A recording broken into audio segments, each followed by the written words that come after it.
Olá, muito boa tarde. São 14 horas e 15 minutos, horário de Brasília, pontualmente. A partir de agora, você confere as principais notícias do Brasil e do mundo. E vamos começar com uma notícia boa. Até o fim de abril, o preço do gás de cozinha deve ficar mais barato para o consumidor. A queda já está valendo para as distribuidoras. A Petrobras reduziu o valor do GLP para as distribuidoras em 5,58%. A empresa informou através de um comunicado que o preço do botijão de gás de 13 quilos para as distribuidoras cairia de R$ 58 para quase R$ 55. Mas o repasse da queda no custo do botijão de gás de 13 quilos deve demorar alguns dias para chegar ao consumidor brasileiro. Segundo os economistas, a melhora vai representar de R$ 3 a R$ 6,50 no bolso do consumidor em relação ao que estava sendo pago nos últimos meses.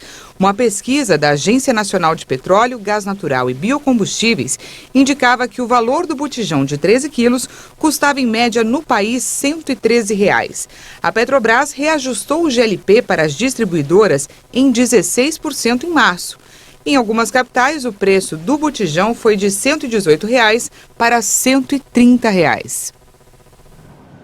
E ainda falando de economia, a inflação do mês de março, medida pelo IBGE, foi a mais alta dos últimos 28 anos e superou todas as expectativas do mercado.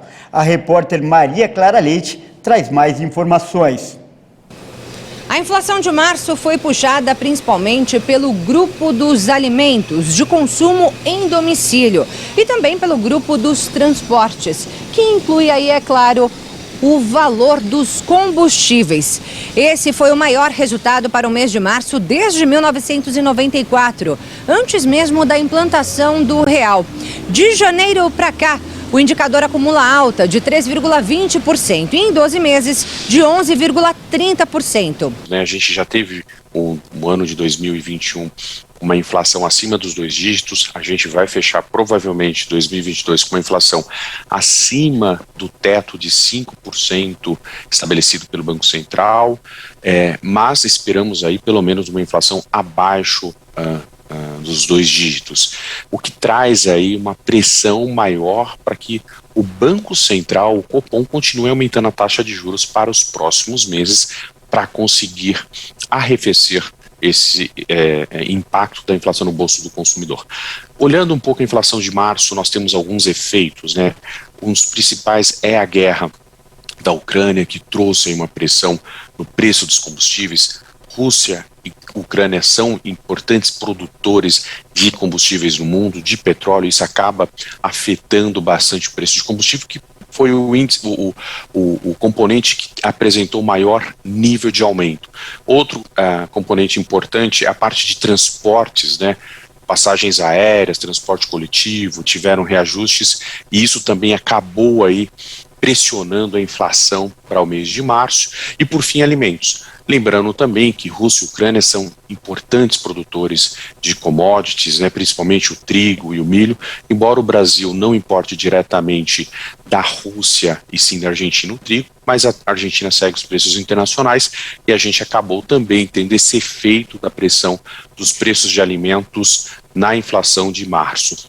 Bem, mas os alimentos que tiveram destaque aí na inflação do mês de março foram a cenoura, que subiu mais de 31%, o tomate, que aumentou pouco mais de 27%, e alguns outros itens que também tiveram altas significativas, mas menores, que é o caso do leite longa-vida, o óleo de soja, as frutas e também o pão francês.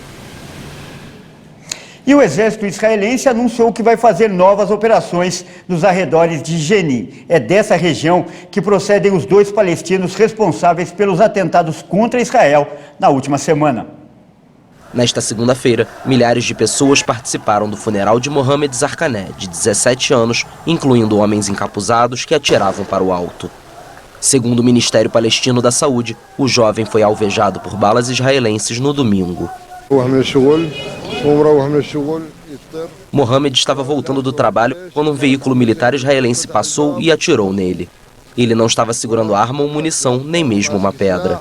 O exército é rancoroso com todos os palestinos. Eles simplesmente matam qualquer um que encontrarem. É um exército de ódio.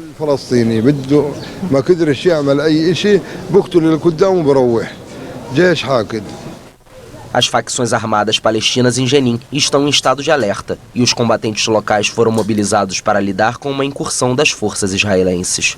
Em Belém, mais ao sul da Cisjordânia, o dia também foi de luto e tristeza para os moradores. O corpo de Mohamed Gnaim foi acompanhado por populares pelas ruas da cidade, um dia depois de ser morto pelo exército de Israel. A agência oficial de notícias Wafa informou que pelo menos 17 palestinos foram detidos por autoridades israelenses na Cisjordânia nesta segunda-feira. Desde 22 de março, Israel sofreu 4 ataques. Os 2 primeiros cometidos por árabes israelenses ligados ao Estado Islâmico e os 2 últimos por palestinos da região de Jenin. Os atentados deixaram 14 mortos ao todo. E o Brasil concedeu mais de 70 vistos para ucranianos em março, de acordo com informações do boletim Migração Ucraniana.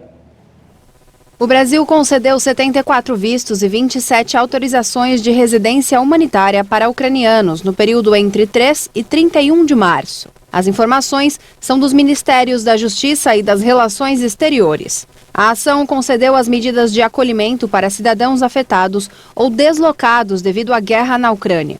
Ainda foram reconhecidas 4 pessoas refugiadas e há 37 processos de refúgio em andamento em 2022. O visto humanitário pode ser solicitado no exterior, permitindo a entrada no Brasil por até 180 dias. Já quem deseja a autorização de residência por acolhida humanitária precisa ir até a Polícia Federal e fazer a requisição da Carteira de Registro Nacional Migratório. Já o refúgio é concedido para cidadãos que sofram perseguição em seus países de origem por questões raciais, religiosas, de nacionalidade, grupo social ou opiniões políticas. O requerente pode receber o documento provisório de Registro Nacional Migratório para identificação enquanto seu processo estiver em tramitação. Entre 2010 e 2021, mais de 3.000 ucranianos registraram residência no Brasil.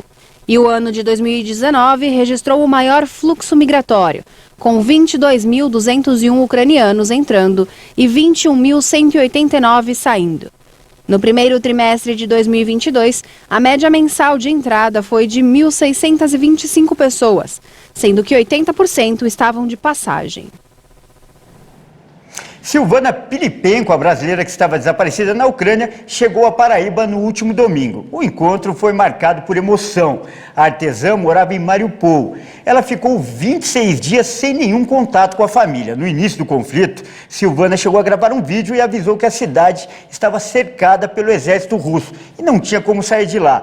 Só no fim de março, a mulher conseguiu ligar para o filho e tranquilizar os familiares. Silvana é casada com um ucraniano e morava também, com a sogra de 80 anos.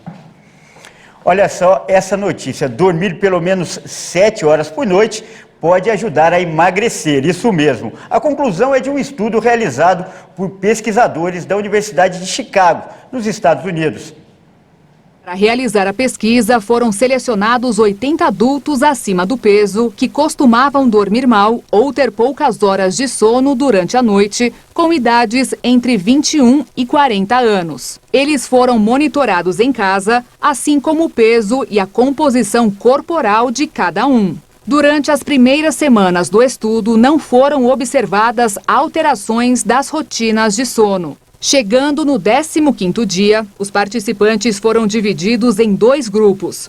Um que manteria os hábitos e o outro que receberia orientações para uma boa higiene do sono, como definir horários para dormir e acordar, além de reduzir o tempo de tela em celulares e televisões antes de irem dormir. Durante as 2 semanas seguintes, os pesquisadores observaram as mudanças na ingestão de calorias por meio dos dados de gasto de energia, peso e composição corporal. O resultado mostrou que o grupo que recebeu instruções de como dormir melhor conseguiu aumentar em média de 1 a 2 horas de sono por noite e consumir cerca de 270 calorias a menos do que o grupo que não teve a rotina alterada. Assim, foi chegada à conclusão que os pacientes que tiveram a longo prazo uma mudança na ingestão de calorias e uma rotina de sono mais saudável podem apresentar uma perda de peso clinicamente importante. Bom, e essa edição fica por aqui. Mais informações ao longo da nossa programação. Uma ótima tarde para você.